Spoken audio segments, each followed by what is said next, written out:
প্রিয় ছাত্রছাত্রীবৃন্দ, welcome to my YouTube channel. তোমরা আমার ভিডিওগুলো আগে দেখেছো, সেখানে থিওরি নিয়ে বিস্তারিত আলোচনা করা হয়েছে। এবারে আমরা থিওরি পড়ি কেন? থিওরিটা আমরা পড়ি এই কারণে যে কোনো জিনিসকে জানার জন্য, কোনো জিনিসকে জানতে হলে আমাদের থিওরি পড়তে হবে। এবার যে জিনিসটা জানলাম সেই জিনিসটাকে আরো ক্লিয়ার করতে গেলে, ওই কনসেপ্টটাকে আরো ক্লিয়ার করতে গেলে আমাদের ওই থিওরি সংক্রান্ত কিছু নিউমেরিক্যাল প্রবলেম সলভ করতে হবে। তাহলে আমাদের ধারণাটা আরো ক্লিয়ার, স্বচ্ছ তৈরি হবে। তো এই প্রবলেম শুনলে তোমাদের মাথায় একটা হেডেক তৈরি হয় যে প্রবলেমটা সত্যি ফিজিক্সের প্রবলেম। তো অত কঠিন কিছু নয় ব্যাপারটা। থিওরিটা যদি ক্লিয়ার থাকে তোমার, তাহলে প্রবলেমটা মোটামুটি সলভ করা যায়। থিওরিটা তোমার, কনসেপ্টটা ঠিক থাকতে হবে, তাহলে এক্ষেত্রে তোমার সেই সংক্রান্ত প্রবলেম সলভ করা অনেক সহজ হবে। আর প্রবলেমটা সলভ করলে তোমার থিওরিটা আরো ক্লিয়ার কনসেপ্ট তৈরি হয়। তো যাতে তোমাদের ক্লিয়ার কনসেপ্ট তৈরি হয়, সেই রকম কিছু টিপিক্যাল প্রশ্ন, অর্থাৎ টিপিক্যাল ম্যাথমেটিক্যাল প্রবলেম আজকে আমরা সলভ করব। তোমাদের ভিডিওটি পুরো দেখবে, তাহলে আশা করি ক্লিয়ার হবে। এবং এই যে প্রবলেমগুলো সলভ করব, সেই প্রবলেমগুলো সামনের এইচএস এর জন্য তো খুবই খুবই গুরুত্বপূর্ণ। এমনকি অনেকবার হয়তো দেখা যাচ্ছে নিটে বা অন্যান্য কম্পিটিটিভ এক্সামের পরীক্ষাগুলো প্রশ্নগুলো এসছে, এবং নিটের জন্য যে প্রবলেমটা গুরুত্বপূর্ণ সেটা বলার কোনো অপেক্ষা রাখে না। তো প্রথমে আমরা যে প্রবলেমটা সলভ করব, সেই সলভটা হচ্ছে, দেখো, এটা মিলিকান তৈলবিন্দু পরীক্ষায় তৈলবিন্দুর আধান গণনা করে পাওয়া গেল 6.35 × 10⁻⁻19 কুলম্ব। তৈলবিন্দুটিতে অতিরিক্ত ইলেকট্রন সংখ্যা গণনা করো। এই কোশ্চেনটা নেওয়া হয়েছে সাতরা বই থেকে। তোমাদের সাতরার যে বই আছে, সেই সাতরার এমসিকিউ নম্বর 36। তাহলে এটা আমরা সলভ করব। তাহলে এখানে কি দেওয়া আছে? দেওয়া আছে হচ্ছে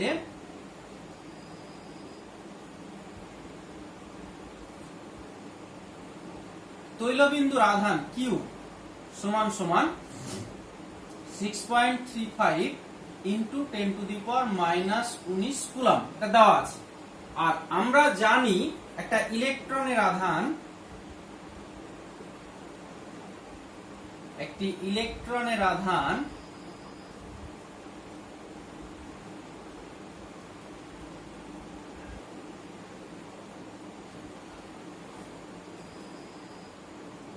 E সমান সমান 1.6 × 10⁻⁻19 কুলম্ব।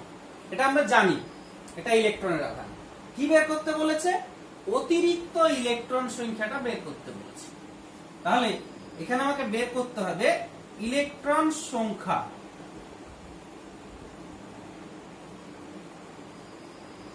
n = জিজ্ঞাসা চিহ্ন, এটা বের করতে হবে আমাদের। তাহলে এটা আমরা বের করব। তাহলে বের করার জন্য আমাদের একটা কি সমীকরণ দরকার।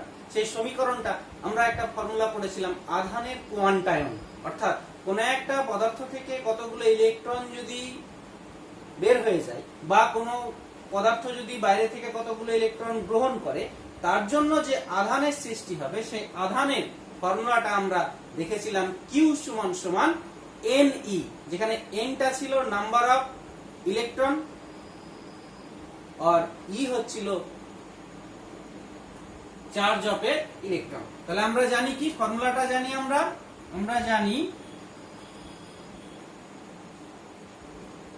কিউ সমান সমান Ne। তাহলে আমরা বের করব কি, এখানে n সমান সমান q/e। তাহলে সমান সমান কিউ এর মানটা কত? কিউ এর মানটা এখানে দেওয়া আছে 6.35 × 10⁻⁻19, আর বাই ইলেকট্রনের আধান আমরা জানি 1.6 × 10⁻⁻19।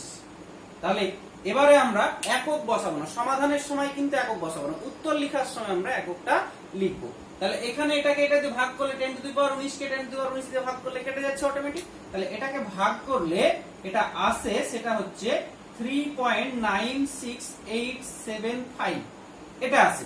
কিন্তু যেহেতু ইলেকট্রনের সংখ্যা বের করতে বলেছে আমাকে, তাহলে ইলেকট্রনের সংখ্যা তো কোনো সময় এরকম 3টে 4টের একটু কম, এইরকম কি পূর্ণ সংখ্যা ছাড়া ইলেকট্রনের সংখ্যা কোন সংখ্যা হতে পারে না, 2 4 5 10 15 20 এরকম 3.5টা 3.5 5.5টা এরকম কিছু হতে পারে না। তাহলে এর নিয়ারেস্ট ইলেকট্রনের সংখ্যাটা আমাদের ধরে নিতে হবে 4। তাহলে অতএব যে ইলেকট্রনের সংখ্যাটা হয়ে গেল আমাদের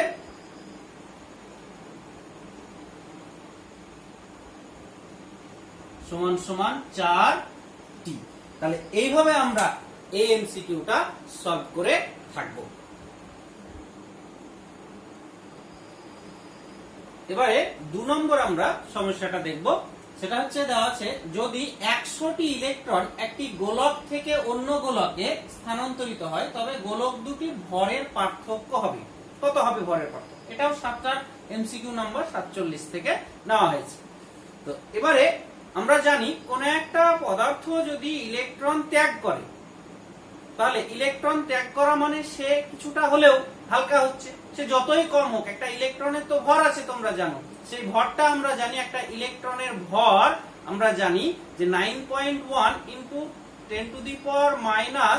10⁻³ কেজি, অর্থাৎ একটা ইলেকট্রনের ভর আমরা জানি ইলেকট্রনের ভর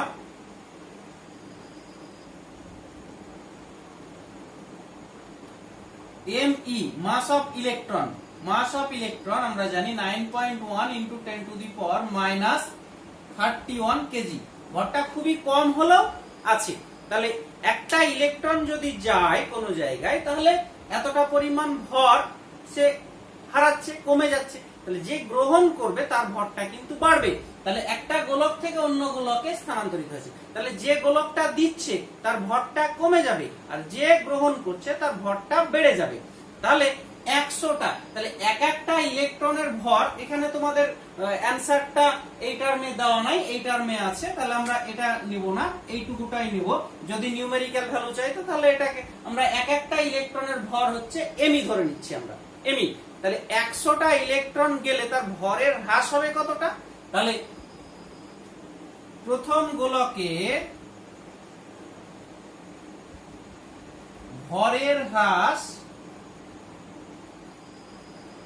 তাহলে একটা ইলেকট্রনের ভর যদি এমই হয় তাহলে কটা ইলেকট্রন গেছে? 100টা। তাহলে 100টা ইলেকট্রনের জন্য তার ভর কতটা হ্রাস হবে? 100 × এমই সমান সমান 100 এমই। একইভাবে যে গ্রহণ করলো এতটা ভর হ্রাস করলো, তাহলে যে গ্রহণ করলো তার ভরটা ততটা বৃদ্ধি পাবে। তাহলে দ্বিতীয় গোলকের ভরের বৃদ্ধি সমান সমান 100 এমই। তাহলে এতটাও কমে গেল আর এতটা বেড়ে গেল। তাহলে দুজনের ভর প্রথমে সমান সমান ছিল, তাহলে এ কমে গেল আর এ বেড়ে গেল। তাহলে মোট পার্থক্যটা কত হলো? অতএব গোলক দুটির ভরের পার্থক্য সমান সমান, এটা বৃদ্ধি পেয়েছে 100 এমই আর এটা হ্রাস পেয়েছে, তাহলে পার্থক্য তাই আমরা বিয়োগ করেছি, হ্রাস পেয়েছে তাই মাইনাস আমরা করছি। হ্রাস পেয়েছে তাই মাইনাস করলাম আর দুজনের ডিফারেন্স করছি তাই মাইনাস। তাহলে মাইনাস এ মাইনাসে প্লাস, তাহলে কত হয়ে যাচ্ছে? 200 এমই। তাহলে এতটা পরিমাণ ভরের পার্থক্য হবে। যদি নিউমেরিক্যাল ভ্যালু চাইতো তাহলে এমির মানটা আমরা এখান থেকে বসিয়ে দিতাম। এখানে কিন্তু চাইনি, তোমাদের এখানে এই টাইপের অ্যানসার আছে, তাহলে এটাই আমরা লিখে রাখবো। এইভাবে আমরা প্রবলেমটা সলভ করে থাকবো। নেক্সট যে প্রবলেমটা আমরা করব 3 নম্বর, একটি গোলকের আধানের বিন্যাস ঘনত্ব দেওয়া আছে। একটা গোলক আছে, সেই গোলকটা আধান কিভাবে বিন্যস্ত হয় সেটা দেওয়া আছে। রো আর, অর্থাৎ রো আরটা এইভাবে চেঞ্জ হচ্ছে, অর্থাৎ ব্যাসার্ধের সঙ্গে ঘনত্বটা চেঞ্জ হচ্ছে। সেটা হচ্ছে যে রো 0 আর বাই এ যখন আর লেসার ইকুয়ালস টু এ, অর্থাৎ গোলকের যদি ব্যাসার্ধ হয় এ তাহলে ওই ব্যাসার্ধের ভেতরে মানে কম বা সমান, মানে গোলকের অভ্যন্তরে এই মানটা, আর আর গ্রেটার দ্যান এ গোলকের বাইরে কোনো আধান নেই, 0। স্বাভাবিক ব্যাপার, আহিত গোলক, গোলকের অভ্যন্তরে আধানটা আছে, বাইরে আধানটা নেই। তাহলে গোলকের মোট আধান কত সেটা আমাকে বের করতে হবে। তাহলে এক্ষেত্রে গোলকের ব্যাসার্ধটা হচ্ছে এ ব্যাসার্ধের একটা গোলক, আর ওই ব্যাসার্ধের সঙ্গে চেঞ্জটা আর এর সঙ্গে চেঞ্জটা দেওয়া আছে, যে গোলকের অভ্যন্তরে চেঞ্জটা এত আর বাইরে হচ্ছে 0। তাহলে গোলকের আধানটা কত, মোট আধানটা বের করব। তো এটা আমরা সলভ করব। এটা আমরা এরকম গোলক নিয়ে নিচ্ছি, যে গোলকটা ভেতরে আবার আমরা একটা ছোট্ট আয়তন নিয়ে নিচ্ছি, সে ত্রিমাত্রিক আমরা এরকম নিতে পারি, সেটা হচ্ছে আয়তনটা ডিভি। তাহলে একক আয়তনের আধান, আধান ঘনত্ব মানে একক আয়তনে আধান, তাহলে এতটা, তাহলে ওই ডিভি পরিমাণ আয়তনে কতটা আধান থাকবে, তাহলে ওটাকে এই দিকে গুণ করতে হবে, তাহলে আমরা পেয়ে যাব। তাহলে আমরা এখানে দেওয়া আছে আমাদের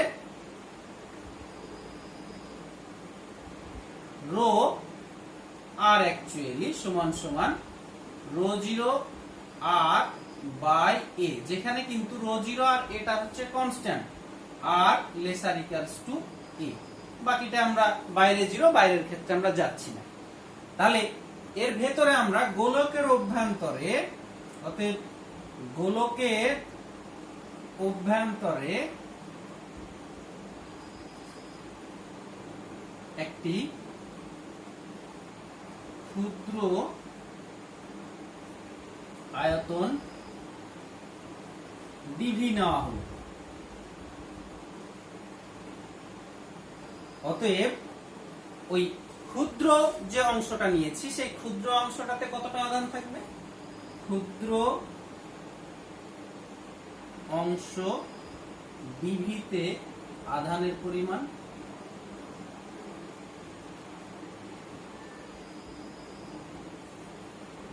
আমরা যদি এটাকে ডিকিউ বলি, সমান সমান রো আর ইনটু ডিভি। একক আয়তনে আধান যদি রো আর হয়, তাহলে ডিভি আয়তনে রো আর ইনটু ডিভি।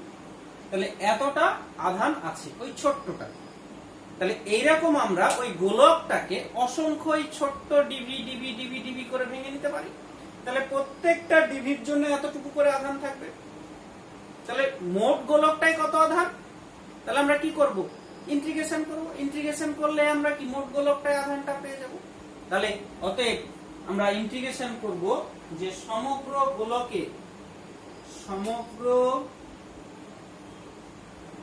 গোলকের মোট আধান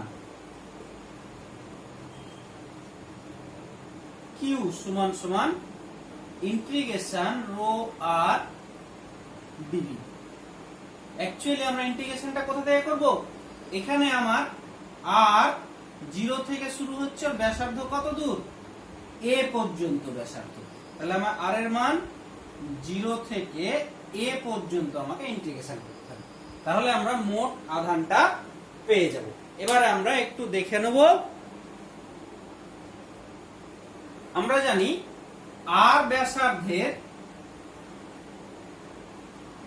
গোলকের আয়তন ভি সমান সমান 4/3 পাই আর কিউব, এটা আমরা জানি। তাহলে অবকলন যদি করি, আমরা অবকলন করে পাই এটা কি পাই, অবকলন করে এখানে ভি এর অবকলন কত হবে বলো, ডিভি সমান সমান 4/3 পাই, কনস্ট্যান্ট আসলো। এই আর কিউবের অবকলন আমরা জানি, অবকলনে ঘাতটা এগিয়ে আসে, ঘাতটা কমে যায়। তাহলে এখানে 3 টা এগিয়ে আসবে, আর এর ঘাত 1 কমে গেলে আর স্কয়ার হবে। এই 3 3 কেটে গেল, আর যেহেতু আমরা কারোর সাপেক্ষে করছি না, তাই আর এর অবকলন কত, ডিআর। তাহলে ইকুয়ালস টু কত দাঁড়ালো, 4 pi r square into DR. এই হচ্ছে আমার ডিভির মানটা। এবার আমরা কি দেখেছি, কিউ সমান সমান দেখেছি ইন্টিগ্রেশন 0 টু a রো আর ডিভি। তাহলে এবার আমরা এই দুটো মান বসিয়ে দিচ্ছি। রো আর এর মানটা এটা আমরা বসাবো, এটা আমরা নিব না। তাহলে রো আর এর মানটা 0 টু a, রো আর এর মান হচ্ছে রো 0 আর বাই a ইনটু ডিভির মানটা বসিয়ে দেবো। ডিভির মানটা এটা 4 পাই আর স্কয়ার ডিআর। তাহলে এই রো 0 আর a 4 পাই এগুলো কনস্ট্যান্ট, বাইরে বের করে দিই। তাহলে 4 pi rho 0 by a 0 to a, এখানে r আর r স্কয়ার, তাহলে কত হয়ে যাচ্ছে r কিউব dr। এবার ইন্টিগ্রেশনের নিয়মটা উল্টো, অবকলনে যা হয় ডিফারেন্সিয়েশনে ইন্টিগ্রেশনে উল্টো। অবকলনে হচ্ছে ঘাত কমে যায় আর এখানে ঘাতটা বেড়ে যায়, তাহলে এখানে 3টে বেড়ে 1 যোগ হবে, তাহলে 4 পাই রো 0 বাই a, এটা বেড়ে গিয়ে কত হবে r to the power 4 by 4, আমার লিমিট বসবে 0 টু a সমান সমান, তাহলে কত হয়ে যাচ্ছে 4 পাই রো 0 বাই a, এটা a to the power 4 by 4, 4 4 কেটে যাচ্ছে, একটা a কাটছে এখানে, কেটে গিয়ে a কিউব থাকছে, তাহলে পাই রো 0 a কিউব। তাহলে এই হচ্ছে আমার গোলকটার মোট আধানের পরিমাণ। ক্লিয়ার? এবার আমরা নেক্সট প্রবলেমে চলে যাব। এটাও 7 রাত তোমাদের এমসিকিউ 50 নম্বরে আছে। প্রবলেমটা এরকম, এল দৈর্ঘ্যের একটি আহিত তার x অক্ষ বরাবর আধানের রৈখিক ঘনত্ব lambda equals to x square, a একটা ধ্রুবক, তারটির মোট আধান কত হবে সেটা বের করতে হবে। আমি একটা ছবি এঁকেছি, দেখো এই ছবিটায় তারটা এঁকেছি, যে তারটা এখানে শুরুতে আছে x ইকুয়াল টু 0 মানে মূল বিন্দুতে তারটা আছে, আর এর দৈর্ঘ্য হচ্ছে x অক্ষ বরাবর তারটা আছে, x অক্ষ বরাবর এর দৈর্ঘ্য হচ্ছে l। এবার আমরা কি করলাম, ওই মূল বিন্দু থেকে x দৈর্ঘ্যের উপর একটা ছোট্ট dx ক্ষুদ্র অংশ dx নিলাম, x দৈর্ঘ্যের পরে ক্ষুদ্র অংশ dx নিলাম, ক্ষুদ্র অংশ। তাহলে এবার এখানে দেওয়া আছে কি, দেওয়া আছে হচ্ছে রৈখিক ঘনত্ব ল্যামডা সমান সমান ax স্কয়ার, এটা দেওয়া আছে। রৈখিক ঘনত্ব জানি আমরা, রৈখিক ঘনত্বটা হচ্ছে একক দৈর্ঘ্যে আধান, একক দৈর্ঘ্যে কতটা আধান আছে, এটা হচ্ছে রৈখিক ঘনত্ব। তাহলে এটা আমরা জানি, এটা দেওয়া আছে। তাহলে এখানে যে আমরা ছোট্ট একটা দৈর্ঘ্য নিয়েছি dx, তাহলে dx দৈর্ঘ্যে আধান কত হবে, একক দৈর্ঘ্যে যদি আধান হয় এটা, তাহলে dx দৈর্ঘ্যে কত হবে, dx গুণ হয়ে যাবে, কারণ একটা কোনো যদি এককের দাম যা হবে 5টার দাম কি হবে 5 গুণ হবে, তাহলে এককের আধান যদি এত হয় একক দৈর্ঘ্যে, তাহলে dx দৈর্ঘ্যের আধান কত হবে কি নিয়মে, এটা গুণ হয়ে যাবে। তাহলে অতএব দণ্ডটি x দৈর্ঘ্যের পরে একটি ক্ষুদ্র দৈর্ঘ্য dx নেওয়া হলো। তাহলে অতএব ক্ষুদ্র dx দৈর্ঘ্যের আধান dq কম হবে, যেহেতু দৈর্ঘ্যটা ছোট তাই আধানটা কম হবে, সেটা কত হবে ল্যামডা ইনটু dx। তাহলে একক দৈর্ঘ্যে ল্যামডা, তাহলে dx দৈর্ঘ্যে কত হবে ল্যামডা ইনটু dx, ল্যামডার মানটা বসিয়ে দিচ্ছি ax স্কয়ার ইনটু dx। এবার আমরা এই দৈর্ঘ্যটাকে এরকম অসংখ্য ছোট dx dx করে ভেঙে দিতে পারি প্রত্যেকটা dx এ, তাহলে প্রত্যেকটা dx এর জন্য এতটা করে আধান থাকবে। তাহলে টোটাল দৈর্ঘ্যটায় মোট কত আধান থাকবে, সেই চিরাচরিত নিয়ম আমরা ছোট্ট একটা জিনিসের জন্য বের করে টোটালে কত সেটা করতে গেলে আমরা কি করি, সেটা করতে গেলে সেটা ইন্টিগ্রেশন করে দিই। তাহলে অতএব দণ্ডটির মোট আধান অর্থাৎ তারটির অ্যাকচুয়ালি এখানে দণ্ড না তার ছিল, আমার এখানে লেখা ভুল হয়েছে, সরি, তারটির, তাহলে তারটির মোট আধান কিউ সমান সমান আমরা ইন্টিগ্রেশন চাপাবো কার উপরে, ল্যামডা x এর উপরে, মানে ল্যামডা x এর এটার উপরে ax স্কয়ার ইনটু dx। তাহলে কোথা থেকে ইন্টিগ্রেশনটা, x এর মান এই যে 0 থেকে শুরু হয়ে কতদূর পর্যন্ত দৈর্ঘ্য আছে l পর্যন্ত, তাহলে x এর মান 0 থেকে l পর্যন্ত। তাহলে এটা যদি আমরা ইন্টিগ্রেশন করি এটা বাইরে বেরিয়ে আসবে x স্কয়ার এর ইন্টিগ্রেশন, তাহলে ঘাত কি এক বেড়ে যায়, তাহলে x এর কিউব বাই 3, আমার লিমিট বসবে 0 টু l, তাহলে এটা কত হচ্ছে a l কিউব বাই 3 সমান সমান 1 এর 3 a l কিউব। তাহলে এতটা আধানের পরিমাণ। এইভাবে আমরা সলভ করছি। নেক্সট আমরা খুবই গুরুত্বপূর্ণ একটা প্রবলেম করব, যেটা এইচএস এ বেশ কয়েকবার এসেছে, এবারও আসার চান্স খুব বেশি, সেই প্রবলেমটা আমরা করব। প্রবলেমটা তোমাদের ছায়া প্রবলেম সেট 1 এ আছে। প্রবলেম সেট 1 এর নাম্বার হচ্ছে 4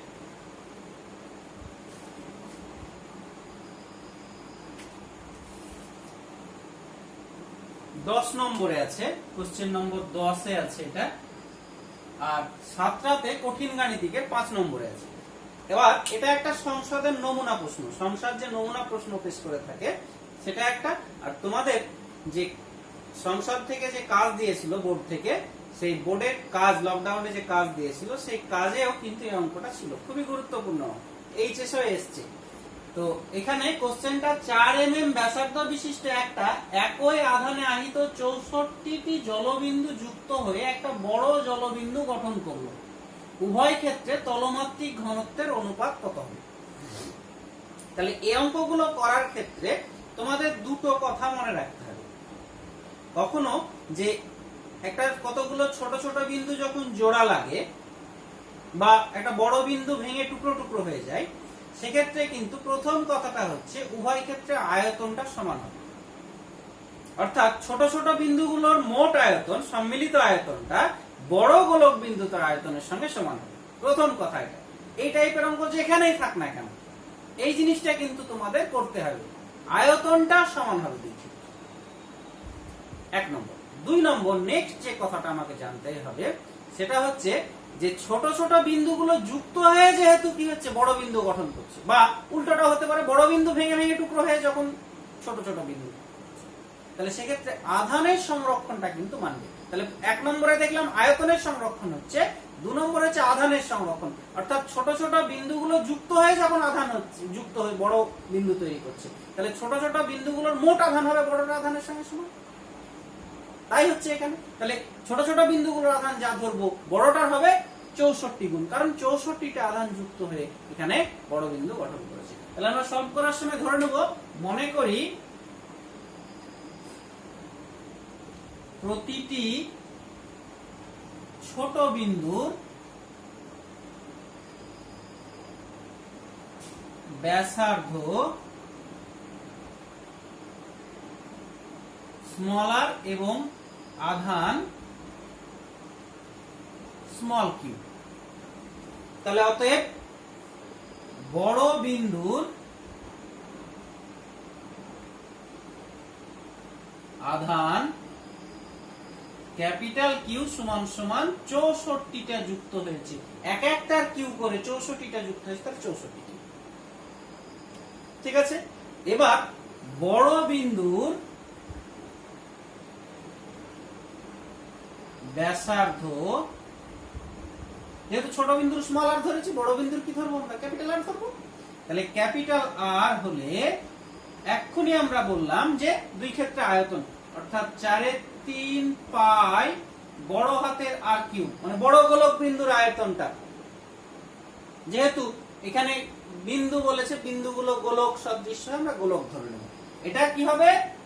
4/3 পাই ছোট হাতের বিন্দুগুলোর আয়তনের 64 গুণ, কারণ 64টা মিলে বড়টা তৈরি হয়েছে। তাহলে 4/3 পাই 4/3 পাই বাদ, তাহলে আর কিউব সমান সমান আমরা লিখতেই পারবো এটা 4r তার কিউব। দ্যাট মিন্স কি দাঁড়াচ্ছে? আর সমান সমান হয়ে যাচ্ছে 4r। তাহলে বড়টার ব্যাসার্ধ হচ্ছে ছোটটার ব্যাসার্ধের 4 গুণ। এবার আমরা কি করব, যে কি বের করতে বলেছে আমাদের? তলমাত্রিক ঘনত্ব। তলমাত্রিক ঘনত্ব কাকে বলে? একক ক্ষেত্রফলের যে আধান। তাহলে একক ক্ষেত্রফল মানে আধান বাই ক্ষেত্রফল করতে হবে। তাহলে আমরা ছোট বিন্দু বের করব, বড় বিন্দু বের করব। তাহলে অতএব ছোট বিন্দুর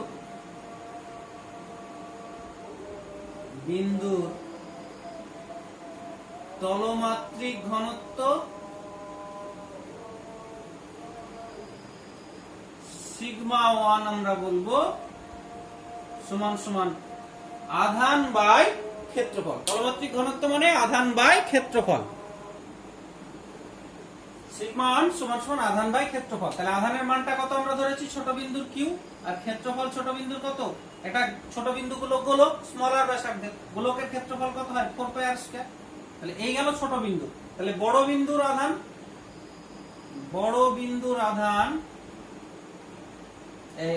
বড় বিন্দুর তলমাত্রিক ঘনত্ব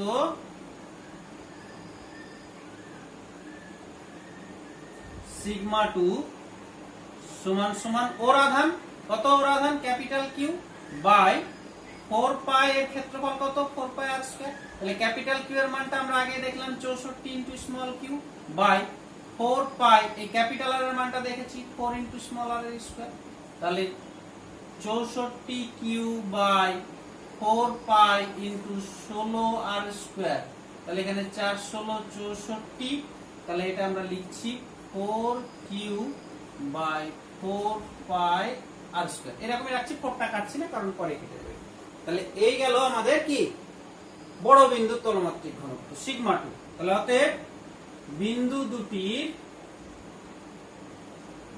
যা বের করতে বলেছে তলমাত্রিক ঘনত্বের অনুপাত বের করতে বলেছে বিন্দু দুটির তলমাত্রিক ঘনত্বের অনুপাত